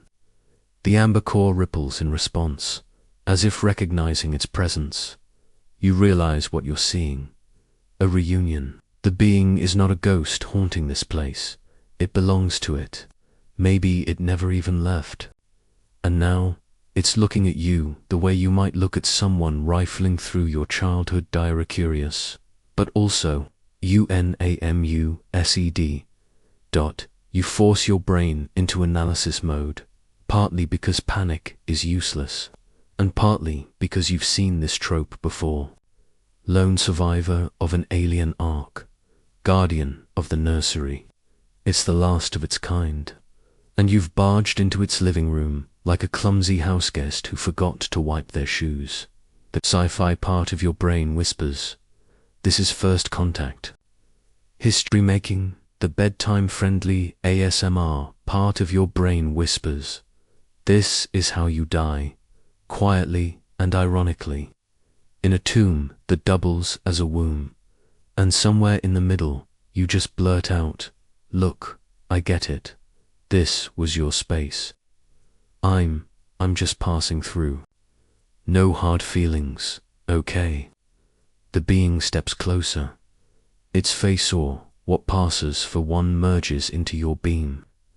Smooth, pale, no mouth that you can see, only two deep hollows where eyes might be. Yet when it turns those hollows toward you, you feel it. The unmistakable pressure of being watched. Your skull tingles, a whispering sensation prickles behind your ears, like radio static caught between frequencies. The flashlight flickers, and then words, not spoken, not even whispered, just placed into your head. You are late. The words arrive like stones dropped into a pond, rippling outward. You nearly stumble backward under their weight. Late, you manage, voice shaking. Sorry, traffic in the desert was terrible. A pause.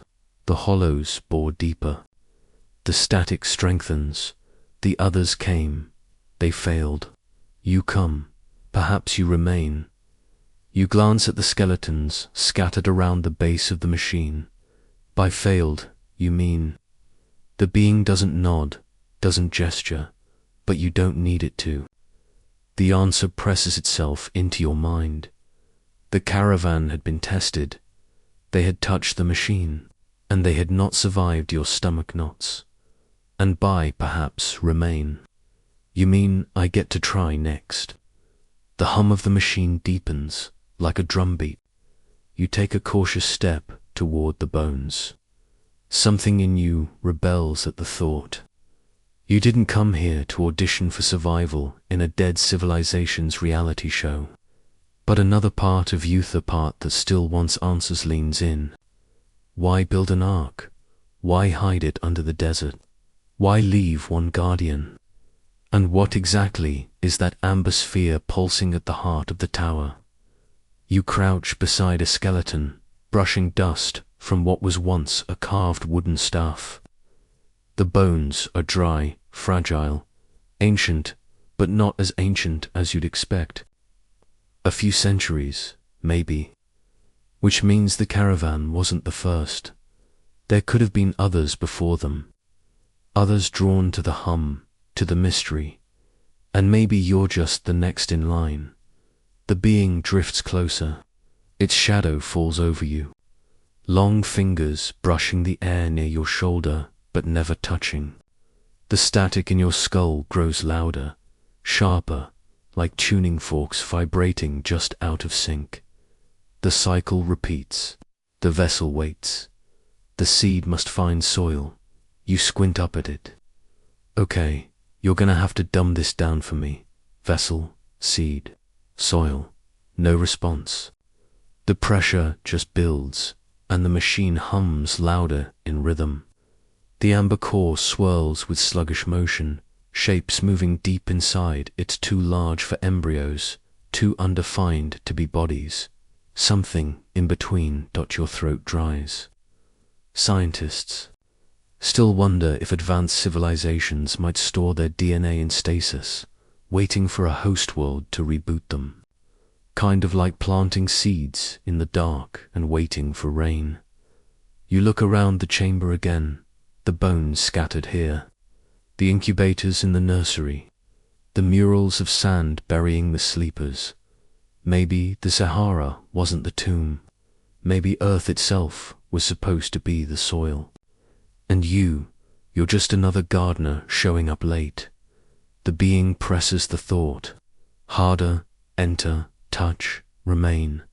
The words sting, vibrating down your spine. You glance at the machine again, at the sphere of amber light. The caravan reached for its hand, never returned. You whisper under your breath. This is the part in the sci-fi movie where the dumbest character says, "Sure, what could go wrong?" And then promptly gets eaten by glowing goo. You stand anyway, because curiosity has always been your worst flaw. The skeletons crunch faintly under your boots as you approach the machine. The being stays behind, watching, its gaze unblinking, unreadable. The hum deepens with every step until it feels like your chest might split. You reach the base of the tower. The amber core looms overhead, swirling slowly, casting soft orange light that paints your skin. Up close, it looks thicker, almost honey-like, and you realize it's not just liquid, it's alive. Threads pulse inside it, twitching faintly, like neurons firing in some colossal brain. You extend a hand. The air vibrates around your fingertips, hot and prickly. You hesitate, every instinct screaming to pull back. Scientists still wonder if humanity would even recognize alien communication. When it happens, you murmur. Would we know the difference between a greeting and a trap? The hum peaks, and then, as your palm hovers an inch away, the amber surface bulges outward like it's reaching for you. You flinch, but before you can retreat, something shifts behind you. A shuffle, heavier than before. You whirl around, flashlight beam jerking wildly. Another figure. Not just 1.3. They emerge from the shadows at the far end of the chamber, silhouettes as tall and elongated as the first. Their movements are slower, uncertain, like they've been asleep too long. Dust shakes from their limbs as they drag themselves forward. The guardian tilts its head, toward them, then back to you, and the static in your skull sharpens into words again. They wake. The choice is yours. Soil or dust. You stumble back a step, torn between the glowing core and the approaching figures. The chamber suddenly feels much smaller. The bones at your feet are no longer just evidence. They're warnings, soil or dust, seed or failure, remain or vanish. The hum builds into a crescendo, rattling your bones, drowning your thoughts. You have never felt more awake and more tired, as though the desert itself is asking you to lie down, to surrender, to let the cycle continue. You whisper one last joke, voice shaky, almost a lullaby to yourself. Great. Out of all the nights I could have stayed home watching reruns, I had to pick the one where I get drafted into alien gardening. The amber bulges again, pulsing like a heartbeat, and the beings step closer. The chamber feels like it's collapsing in on itself, not physically, but in the way time and space can collapse when you realize you've run out of options. The hum rattles your teeth, the amber core pulses like it's alive, and the three newly awakened figures drag themselves forward, their limbs unfolding with unnatural slowness, like spiders stretching after centuries of sleep. The guardian you first met doesn't flinch.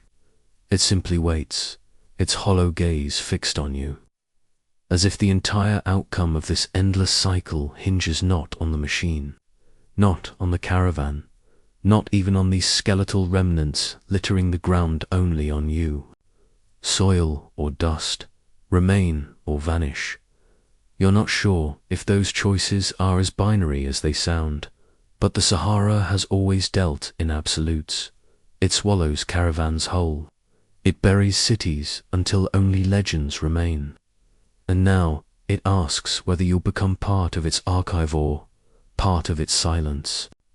You lift your hand again, palm trembling inches from the amber surface. It feels warmer now, the air itself rippling as if heat is bleeding from the sphere. The patterns inside pulse faster, strands of light weaving together into shapes you almost recognize. Faces, maybe, or maps, or memories. Your brain wants to catalog this. Possible data storage, possible genetic repository, possible extremely bad idea to touch glowing alien goo without protective gloves. Your heart, though, is strangely calm, because what else have you come this far for? To walk away with nothing but sand in your boots and a story no one would believe. You whisper, mostly to yourself, all right, fine. But if this kills me, I expect the afterlife to at least have Wi-Fi. And you press your palm against the amber. The first sensation is warmth. Not scalding, not burning, but deep, like slipping into sunlit water. The surface gives way under your touch, pliant as thick syrup. Your skin tingles, your bones buzz. And then the second sensation arrives. Memory, not yours, not fully, something older, vaster. Images burst across your mind like stars. Caravans stretching across endless dunes, their camels laden with cloth and spice. Cities you've never seen rise in the distance, gleaming towers of sandstone and copper. Rivers flow where there should be only desert, and above it all, ships in the sky, great silver hulls gliding silently, casting shadows that ripple across oceans of sand. You stumble, knees almost buckling. The core holds you upright, your hands stuck as though the amber is now magnetic. Your vision blurs, but your mind sharpens, each image piercing with unbearable clarity. The figures around you stop moving. The three who just awoke freeze mid-step, heads turning toward you in eerie unison. The guardian tilts its head back, as if it's listening to a signal only it can hear. Inside your skull, a new voice blooms, layered, harmonized, speaking not in words, but in sensations. Yet somehow you understand. We carried the seed. We crossed the void. We sought the soil. The images shift, an arc gliding between stars, packed with slumbering forms. A journey longer than empires last. A landing in a green, fertile world. Not Earth, not yet. Another planet, one that withered under time's cruelty. We failed, we carried again, we crossed again, we sought again. The cycle repeats. Worlds bloom, worlds fade. Civilizations rise, civilizations crumble, until, at last, the Sahara. A final gamble, a hiding place. You whisper aloud, breathless. You weren't just passing through, you were planting yourselves. The hum deepens in response, vibrating your chest cavity. You blink, trying to pull your hand free, but the amber clings, reluctant. More images surge into you.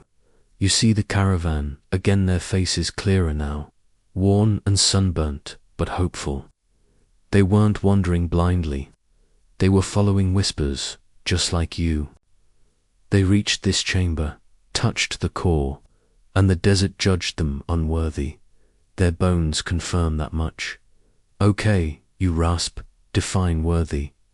What's the metric here? GPA, shoe size. The amber pulses harder. The warmth spreads through. Your veins, curling into your lungs, your stomach, your fingertips. You realize, with sudden clarity, it's scanning you, cataloging, deciding.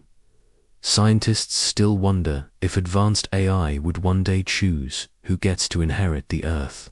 Here, it's not AI.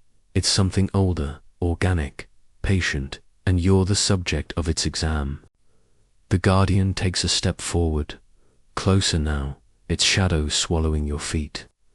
Its hollow gaze drills into you, and the static in your skull tightens into words again. One must remain. One must carry. The seed must breathe. The three other figures lurch forward, their movements smoother now, less corpse-like. They don't look at you. They look at the amber, as if drawn by instinct. The chamber vibrates with tension, like the moment before lightning strikes. You yank at your hand again. This time it comes free, but not without leaving something behind. A trace of you, imprinted in the core. You feel the loss like a sudden dizziness, as though part of your memory just drained away. You stagger back, gasping. What did you take? The core pulses. The figures pause.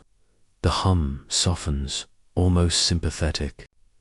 And then you notice it, the skeletons. Some of them are gone, where there had been bones moments before.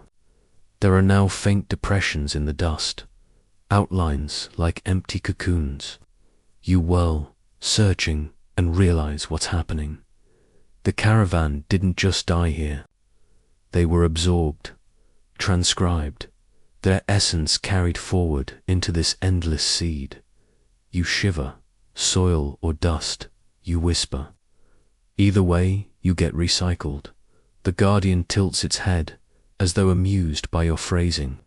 The three new figures take another step, closer now, their outlines trembling in the glow. You see their faces briefly blurred, unsteady, but one of them looks almost human, too human. A flicker of familiarity, like you've seen them in a painting, or in a dream. The thought unsettles you more than the bones ever did.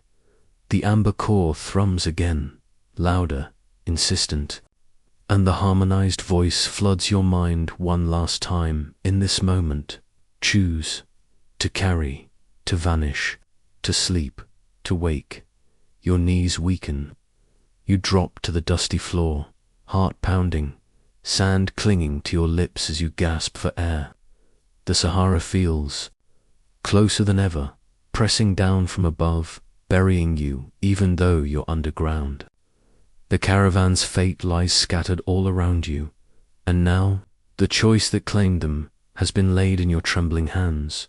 You whisper, barely audible, not sure if it's a prayer or a joke. Why do these bedtime stories always end with me picking between immortality and becoming fertilizer? The amber pulses, waiting, and the figures close in. The air is so dense with static that even your breath feels heavy. The amber core pulses, the guardian looms, and the three half-formed figures hover on the edge of becoming. Yet through all of it, you sense something else, something tugging at your side. Your compass, it should be useless down here. Metal-rich stone, alien machinery, an electromagnetic soup thick enough to fry a radiother. Needle shouldn't even twitch, but it does.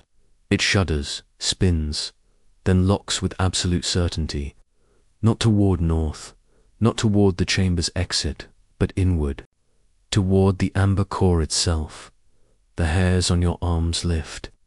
You fumble for your other tools, your instruments, the ones you'd use to track ley lines and anomalies across the desert. They were never meant for this, just scavenged tech and circuits you cobbled together like a kid building a science fair volcano. Yet here, now, every single one of them lights up. The Geiger counter hums, not with radiation, but with rhythm, matching the pulse of the core.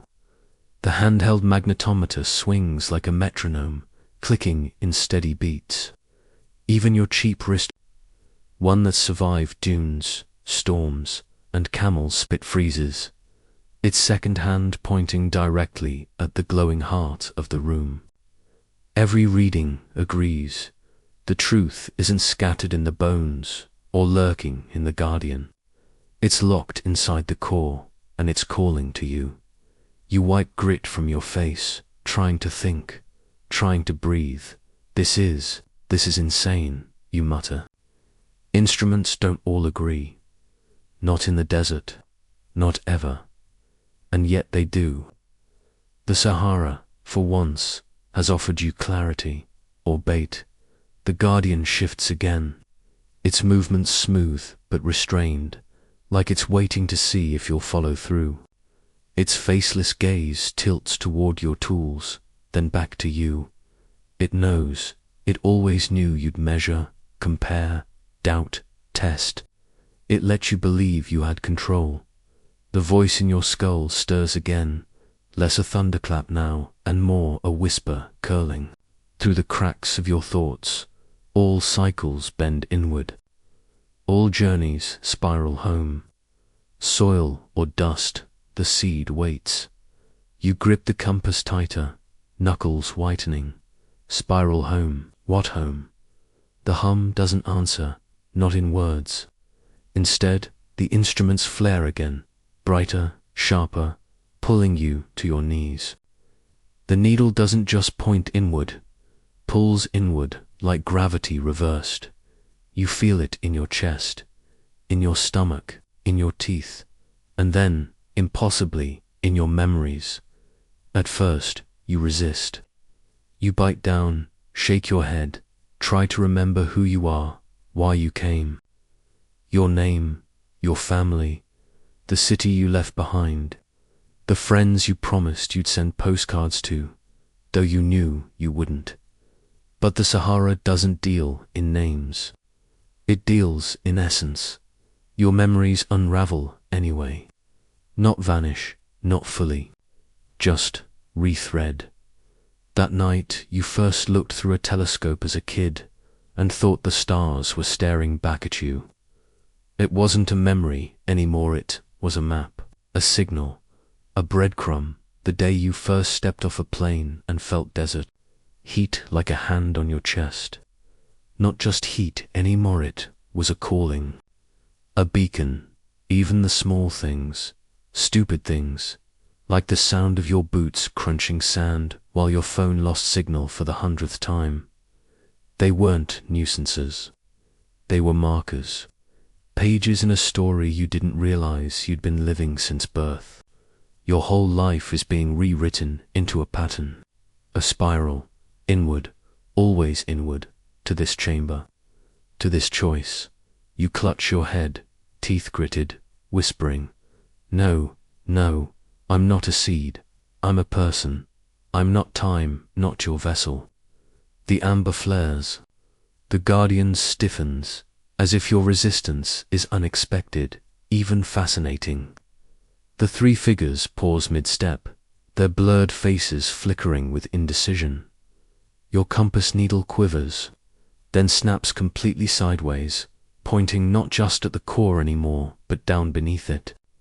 And that's when you see it. A crack in the chamber floor. Subtle, hairline, but glowing faintly with the same amber light. You never noticed it before, but now your instruments scream toward it. The truth isn't just in the core, it's buried deeper, hidden beneath the Sahara's final card. Your pulse spikes. You stagger toward the crack, but the guardian reacts instantly, stepping into your path. Its shadow covers you again, silent, immovable. Its head tilts not hostile, but questioning. The hum shifts downward is dust. Inward is soil. Choose. You look from the crack to the core, from the bones to the blurred figures. The caravan chose once, and they became nothing but whispers. If you go down, maybe you join them. But if you stay, if you surrender to the core, maybe you become something else, something that carries forward. Your compass trembles, the needle straining like it might snap off. You whisper, "What if I don't want either?" The chamber goes still. Even the hum falters. For a moment, there's only silence. Then the guardian leans closer, impossibly slow, until its hollow face is inches from yours. And the whisper comes, soft as falling sand. All cycles break. Once, the words hit you like a jolt of cold water. Once, only once. A chance to refuse the script. Your instruments flicker wildly, as if caught between signals. The compass needle shakes, pointing down, then inward, then both at once. The Geiger counter whines in static.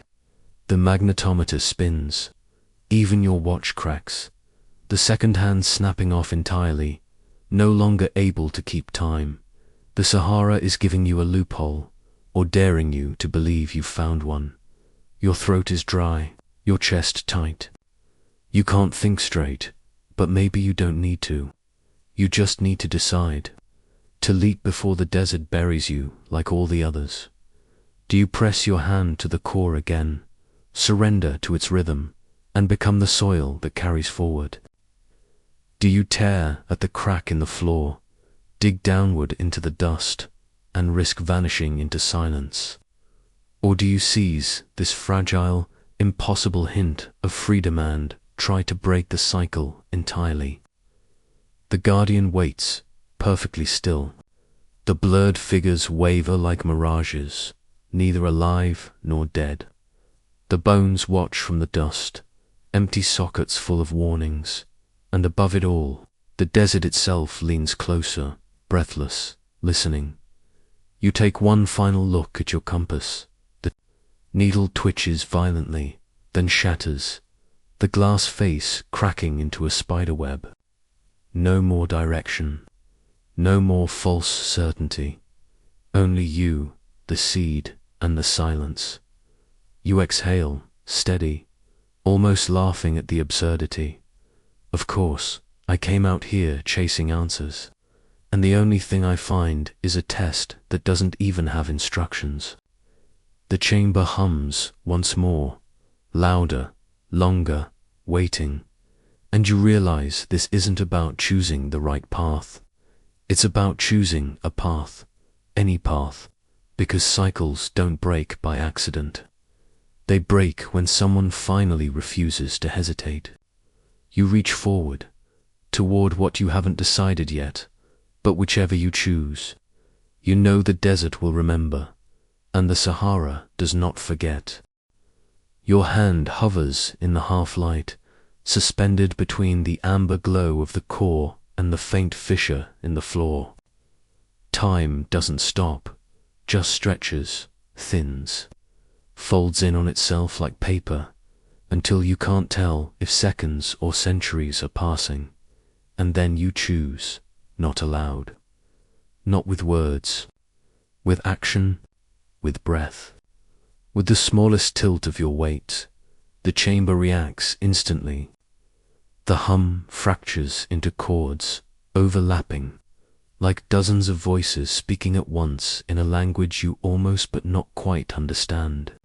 The figures of the half-formed caravan sway, flicker, blur.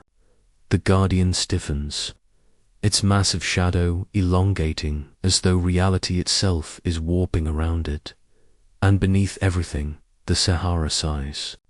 A long, slow exhalation, as though it has been holding its breath for thousands of years and only now dares to release it. You've felt sandstorms. You've heard wind scream against cliffs, rattling gear and nerves. But this is different. This sigh isn't outside you, it's inside you. It moves through your lungs, your bones, even the roots of your teeth. For a moment, you don't know if you're breathing on your own, or if the desert is breathing through you, and the cycle bends. The guardian takes a step back, not forward, not toward you. You've never seen it yield before, never seen its towering frame hesitate. But now it does, as if the chamber itself has overridden it. Its head tilts, not in warning but in recognition. For the first time, you sense it isn't guarding the core or the crack or even the figures. It's been guarding the choice, protecting it, waiting for someone stubborn enough, reckless enough, foolish enough to make one. The hum sharpens, your vision doubles, and then it hits a cascade of images slams through you. Faster than thought, a caravan trudging under an alien sky. Their camels casting shadows on not sand but glass. A city built underground, every wall veined with amber that pulses like veins of a living creature. A hand, not yours, pressing against the same core centuries ago, trembling as it dissolved into light. A planet not Earth, not Mars, something farther, smaller, frozen and silent, yet littered with the skeletal remains of tents, wagons, campfires. A caravan that reached the stars, but still carried its sand with it. You fall to your knees, clutching your skull. Not pain, exactly. Overload. Too much story for one head. Too much memory for one body. The blurred figures of the caravan edge closer. Their clearer now faces forming, outlines solidifying. Men, women, children, wrapped in robes of faded color, their eyes glowing faintly amber.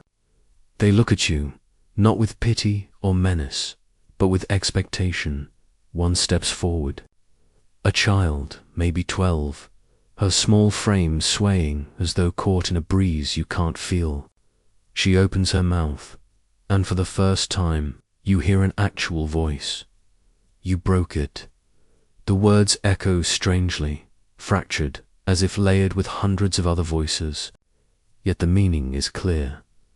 You whisper back, throat raw, "What did I break?" Her head tilts, and the light in her eyes flickers. The circle. It cannot turn again. The others stir, murmuring like leaves. The guardian shifts uneasily. Even the amber core pulses slower, as though uncertain. You try to stand, but your legs betray you. You're caught between dizziness and something else, something you don't want to name yet. You glance at your hands, at your skin. It isn't dissolving, not like you feared when you touched the core. But it is changing. Faint veins of light crawl just under the surface. Amber threads weaving through your veins like a new circulatory system. You clench your fist, terrified it might shatter like glass. It doesn't. Instead, the glow deepens, settling in like it belongs there, like it always belonged there. Your voice shakes. I didn't mean to. I didn't even know what I was choosing. The child smiles faintly, but it's not a comforting smile. It's the smile of someone who's already too old for their years. Someone who's seen caravans vanish into nothing. No one ever knows. That is why it works. The chamber trembles, faint but undeniable. Dust sifts down from the ceiling, sparkling in the light. The blurred figures sway, uncertain. Some step toward you, some toward the core, some toward the crack. Their voices overlap, fractured prayers to gods that may never have existed. Desperate songs of thirst and hope. The guardian finally moves again, but this time it doesn't bar your path. It kneels. The sight is absurd, something so massive lowering itself before you. Head bowed, faceless but somehow reverent. Your chest tightens. This isn't victory. This isn't coronation. This is responsibility. The Sahara has handed you the wheel of a cycle that ran long before you existed. And now it has no path forward unless you draw one. You swallow hard, forcing the words past your dry throat. What happens now? The child blinks slowly. Now. It becomes yours. Her outline flickers again, and she steps back into the crowd of figures. They blur once more, less distinct, fading into a collective haze. The guardian rises, its faceless gaze locking on you. Waiting. The core dims. The fissure in the floor closes with a soft hiss, as though it never existed, and all your instruments, compass, watch, Geiger counter, magnetometer lie shattered at your feet. Silent, dead. No guidance left, just you. You think about the absurdity of it all. You came out here chasing a caravan lost in the sands. You expected bones, maybe a broken relic or two, a story to feed to late-night podcast. Instead, the desert fed you itself, its cycles, its memory, its hunger for continuation, and now it's handed you the pen. Rewrite me, it seems to say, or let me fade. You almost laugh, the sound brittle, echoing. Of course. All this time, people searching for water, for treasure, for answers. Turns out the Sahara just wanted a ghostwriter. But under the sarcasm, under the shaky humor, your pulse pounds with something raw, fear, or responsibility. You imagine what happens if you walk out of Hirith. You even can. Do you carry the amber veins back to the surface? Do they spread, seeding new cycles across cities, across nations? Will satellites pick up anomalies? Scientists scratch their heads, until one day someone else stumbles into their own chamber and hears their own whisper? Or do you stay, letting the Sahara close around you, sealing the broken circle into silence forever? The thought is terrifying, soothing. After all, silence is what most people come here for in the first place. The hum of the chamber softens now, almost like a lullaby. The amber glow dims to a warm ember. The guardian melts back into shadow. The blurred caravan dissolves into mist. Only the child's voice lingers. Faint, fading. Don't wait too long. And then you're alone, utterly, impossibly alone. You sink to the floor. Back against the stone, fingers pressed to your glowing veins. Your heart slows. Your eyelids grow heavy. The desert sigh is steady now, like a cradle rocking you to sleep. And even as you drift, one thought curls around you, softer than the hum, heavier than the dunes. If the Sahara gave you the cycle once, could it give it again? Could you decide when and how the next spiral begins? Scientists still wonder if deserts are alive, if dunes crawl not from wind alone, but from intent. if sand remembers, and now, as the last light fades, you wonder too, because in the hush of the chamber, in the silence that follows, you swear you hear a whisper, your own voice, looped back, already part of the story. All cycles break once. You wake before you mean to, though you're not sure if you ever really slept. Dreams and waking are braided together now, indistinguishable, like dunes overlapping in a sandstorm. One moment, you are floating in amber light. The next, you are back in your body, spine stiff against stone, a fine layer of dust clinging to your skin like frost. The chamber is empty. The figures are gone. The guardian is gone. The amber core, once pulsing with impossible life, is nothing more than a dull mineral protrusion, lifeless, cracked. No hum, no glow, just silence. And yet your veins still shine faintly, pulsing with a rhythm independent of your heart. You rise carefully, as though the chamber floor might collapse without the hum holding it together. It doesn't, though. It remains solid, silent, indifferent. The only sound is your own breathing, and, faintly, a breeze curling through the fissure that once split the floor. You climb. The climb feels different this time. Not physically, though your muscles ache, sand caking every seam of your gear butt in perception. The narrow shaft is familiar, but the walls gleam faintly in your glow, marking each rough edge like veins of quartz. You feel like you've done this before, centuries ago, millennia ago. Like every stone has been polished by the ghost of your hand. When you reach the surface, the desert greets you, but it isn't the desert you remember. The sun hangs low, thick and swollen, like molten copper poured onto the horizon. The dunes ripple with strange patterned circles within circles, spirals traced in sand as though some vast hand has combed them. The air hums faintly, vibrating in your teeth, though no insects buzz, no wind howls. You blink hard, rub your eyes, but the spirals remain. The Sahara has redrawn itself. You stagger forward, boots sinking deep into the sand. The spirals stretch for miles, vast labyrinths etched in dunes, curves rising and falling as though the land itself has decided to mimic your veins, and then you hear them dot footsteps behind you. You whirl. At first, nothing, just rippling heat. But then, faintly, forms emerge from the mirage. At least a dozen, maybe more, the caravan. They're walking where the horizon fractures. Outlines flickering, sometimes solid, sometimes haze.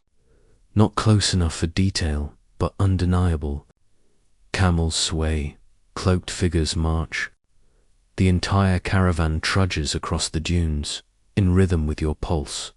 For a heartbeat, your lungs lock. They're not gone. They're following, or maybe you're following them. You start walking, at first hesitant, each step uncertain. But then the rhythm catches you, the sand crunching beneath your boots, the faint pulse in your glowing veins. You realize the caravan behind you matches pace exactly. When you quicken, they quicken. When you stop, they stop. It's not pursuit. It's mirroring. The Sahara has tethered you to them. Hours pass, or maybe minutes. The spirals in the sand seem to guide you, curving gently until they lead to a vast plateau of stone. Its surface is smoother than any desert rock should be, almost polished, etched with grooves that glow faintly amber when your light touches them. You kneel, tracing a finger along one groove.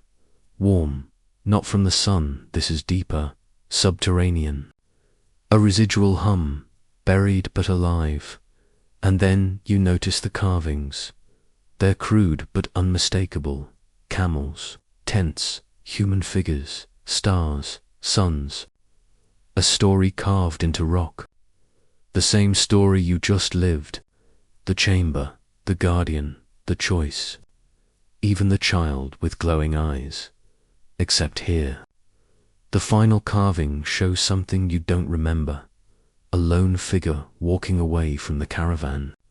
Veins glowing, a spiral etched beneath their feet. You sit back hard. Sand spilling around you. This has happened before. Your laugh comes out ragged. Of course, the desert loves reruns. You imagine archaeologists stumbling onto this plateau centuries ago, scratching their heads, inventing theories about ancient nomads recording cosmic myths. None of them realizing it wasn't myth, wasn't metaphor. It was manual. A record, and now you're the latest scribble in the Sahara's long diary. The caravan shifts in the distance, closer now. You can hear faint bells jingling, the creak of leather. But when you wave, when you shout, they don't respond. Their outlines blur, shimmer. Half here, half elsewhere. You can't tell if they're leading you onward, or if you're dragging them behind like ghosts chained to your heartbeat. Scientists still wonder if hallucinations in deserts are caused by heat, dehydration, or something stranger. Some even speculate about geomagnetic anomalies bending the brain's perception. But none of that explains why their shadows fall in sync with yours. Night descends slowly. The Sahara cools, the stars bleeding into view, brighter than any city sky could imagine. And still the caravan trails you, faint lanterns glowing in their hands, like willow, the wisps. You set camp on the plateau, though sleep feels impossible. Your veins glow brighter now, soft enough to replace a campfire, painting your tent walls with amber flicker. It should feel eerie. It does, a little. But it also feels comforting. The desert no longer hides its stories. It projects them. Around you, shadows crawl, the tent walls figures you didn't summon, voices you didn't invite. Snippets of songs, laughter, the groan of a camel kneeling. You press your palms over your ears, but the sounds are inside you. The Sahara isn't whispering anymore. It's singing, and then you notice something new. Your compass dead in the chamber is glowing faintly now. Not north, not magnetic. It points toward the caravan. Always toward the caravan. You test it, walking in circles, flipping it upside down. No matter what, the needle swings back, trembling, locked onto the figures trudging just beyond reach. It's not a compass anymore. It's a tether. You stare at it long into the night, pulse syncing with its twitching. You wonder if, years from now, explorers will find this compass buried in the sand, still pointing toward a caravan they can't see, and you wonder if they'll join it too.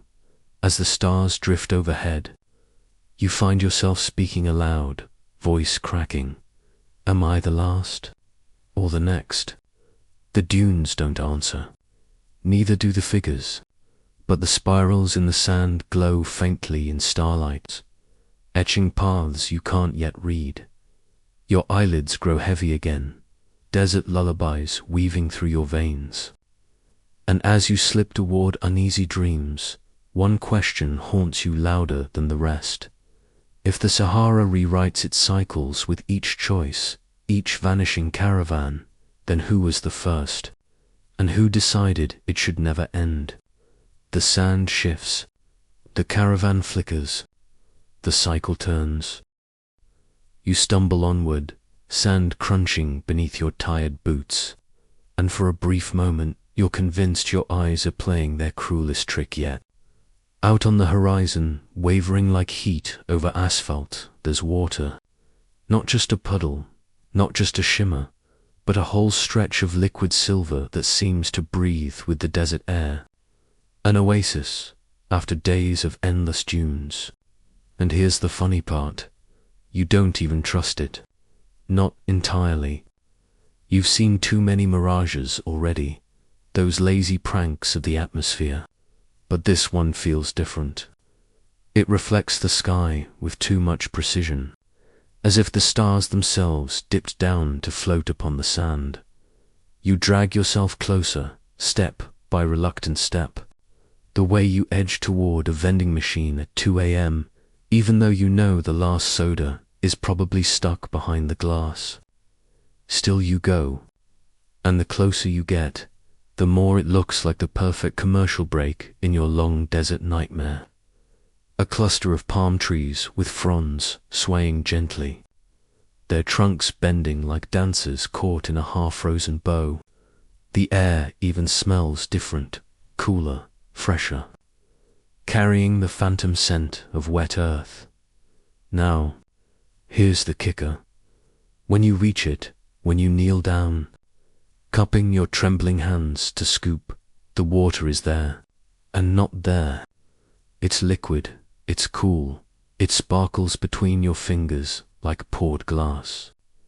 You lift it to your lips and it vanishes, evaporates right before it can touch your tongue, like soda bubbles escaping from an open can you left in the sun.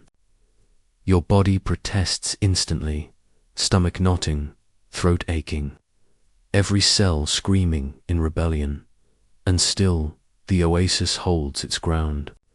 The pool continues to ripple, continues to promise. You try again, another handful, another cruel trick. Nothing. The palm trees flicker at their edges like old holograms from a low-budget sci-fi movie. You almost laugh, except your laugh comes out cracked, a desert dry cough that startles even you. So you sit back, cross-legged, just staring at this phantom paradise. The stars reflected in the water move slowly, like patient dancers, while the real stars above wink in sympathy. You get the sense that two sets of constellations, the ones in the sky and the ones in the pool, aren't quite aligned. The mirrored ones seem older, unfamiliar, as though the oasis is showing you a sky from centuries ago. Maybe this is the desert's archive, projecting history in liquid form. Scientists, if they ever stumbled here, would probably argue about light refraction, about atmospheric pockets bending starlight into something you could mistake for water. They'd draw diagrams and equations on clipboards while sweating through their shirts. But none of their neat theories would explain why the constellations in the pool are not the ones overhead right now. Why Orion is missing. Why an unfamiliar dragon-shaped band of stars coils endlessly in that ghostly reflection. You wonder, has the desert somehow stored forgotten skies? Or are you glimpsing a future night yet to exist? The palms don't help. They whisper with their non-existent fronds, brushing together in a breeze you can't feel. You'd half expect them to lean closer, conspiratorial, and tell you a joke about desert travelers. Instead, their shadows lengthen and shorten on their own, stretching across the sand like slow-moving sundials. You wave your hand through one shadow, and it clings for a second too long, wrapping your skin in inky coolness before reluctantly snapping back. Okay, not creepy at all, to distract yourself. You start cataloging sci-fi tropes as if this might help. Holographic projections. Check. Desert illusions hiding alien tech. Classic, time-warped mirror skies. That's a new twist, but still within genre. Fringe desert survival detail. Explorers once claimed that mirages could drive entire caravans mad, leading them to chase water for days until they collapsed. Scientists still wonder, was it purely dehydration, or did the desert itself project something to lure them? Your eyes drift shut, not from sleep, but from a dizzy swirl of exhaustion. When you open them again, the oasis has shifted, the pull is closer. Not you moving closer, moving toward, you like a tide advancing on a stubborn shoreline. You scramble backward, sand biting your palms, but the silver water keeps creeping forward, leaving behind no wet sand, no mark at all. Just silent approach, and then it stops. A whisper away from your knees. You don't dare touch it. Instead, you speak, voice ragged, "What do you want from me?" And the stars in the pool seem to blink in sequence, like a message. Morse code from the abyss. You don't know the language, but you get the feeling it's not threatening. Just curious, like the desert itself tilting its head at you, wondering how long you'll last. You consider leaning down again, just once more, trying to drink. But then you remember every soda machine that ever ate your dollar, every vending coil that refused to drop your snack. This oasis is the ultimate cosmic vending machine, always showing you what you want, never giving it. You laugh, softer this time, more resigned. Fine, you whisper. You win, so you lie back on the sand, hands folded across your chest, and let the phantom sky above and the phantom sky below blur together. For a moment, it feels like you're floating between two universes, suspended in a thin slice of time where nothing can hurt you, not thirst, not heat, not the endless desert. Just you, the stars, and a pool of impossible water that might remember the beginning of the world, and as sleep begins to pull you under, you wonder, will the oasis still be here when you wake, or will it fold back into the desert, vanishing like a sigh? Scientists still wonder if travelers who claimed to see such phantom pools weren't hallucinating at all, but stumbling into rare, unstable wormholes between realities.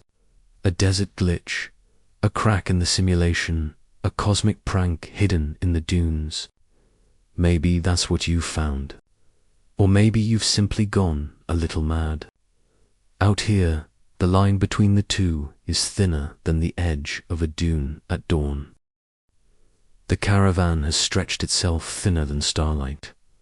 Its wagons now little more than silhouettes against the chalk-white sand. You drift with them, and yet you're not sure if you're guiding the train or if it's guiding you. The silence is heavier now, so heavy it almost has weight, pressing against your eardrums, until your heartbeat feels like the only noise allowed.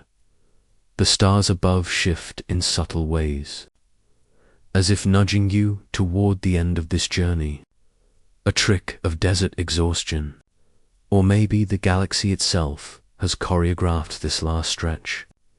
The air has that crisp, metallic taste of anticipation, like breathing near the edge of a storm that never breaks. A memory resurfaces. The first time you stepped into this caravan. That uneasy laugh at how absurd it was to chase silence across the Sahara. And now, look where you are still alive, which is frankly impressive considering the odds you gave yourself earlier. The wagons creak like ancient throats clearing one last story before dissolving into dust. You run your fingers along a fabric flap, and it disintegrates into fine grains that slip through your hands. Everything is unraveling: wheels, leather, harnesses, even the shadows. Yet, instead of dread, you feel calm. Maybe vanishing is just the caravan's way of finishing the song. After all, scientists still wonder whether disappearance can be a form of preservation. The desert opens like a mouth, swallowing caravan and traveler alike. But instead of darkness, you're wrapped in a shimmer, something like phosphorescent waves on a beach at night, glowing just enough to soothe without blinding. The last wagon fades, and with it, you're tethered to this strange pilgrimage. What remains is only the hush, the kind that belongs not to deserts but to dreams. And you let yourself fall into it, knowing the silence will carry you farther than sound ever could.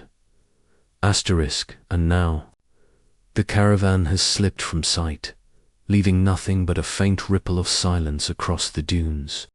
You feel yourself unmoored, yet not alone.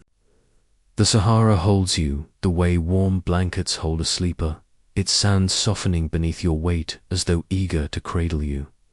The stars above no longer demand your attention. They simply twinkle with a kind of patient kindness. Even the air grows thicker, slower, as though time itself has agreed to rest. The mystery of the vanished caravan remains unsolved, and maybe it always will be. But for tonight, you don't need answers. You need only the rhythm of your own breath, steady and deep, rising and falling like the gentle swell of a tide you cannot see. Your eyelids grow heavier, and every sound in your room, whether it's the hum of a fan, the creak of a floorboard, or the faint buzz of electronics, blends into one soft lullaby. The desert fades, the wagons dissolve, the echoes vanish. What's left is only you, drifting, safe within the quiet. So allow yourself to release the last of the day, the worries, the what-ifs. They are just footprints in sand, soon to be erased by the night wind. You're already halfway gone. Let the silence do the rest. End of script. Sweet dreams.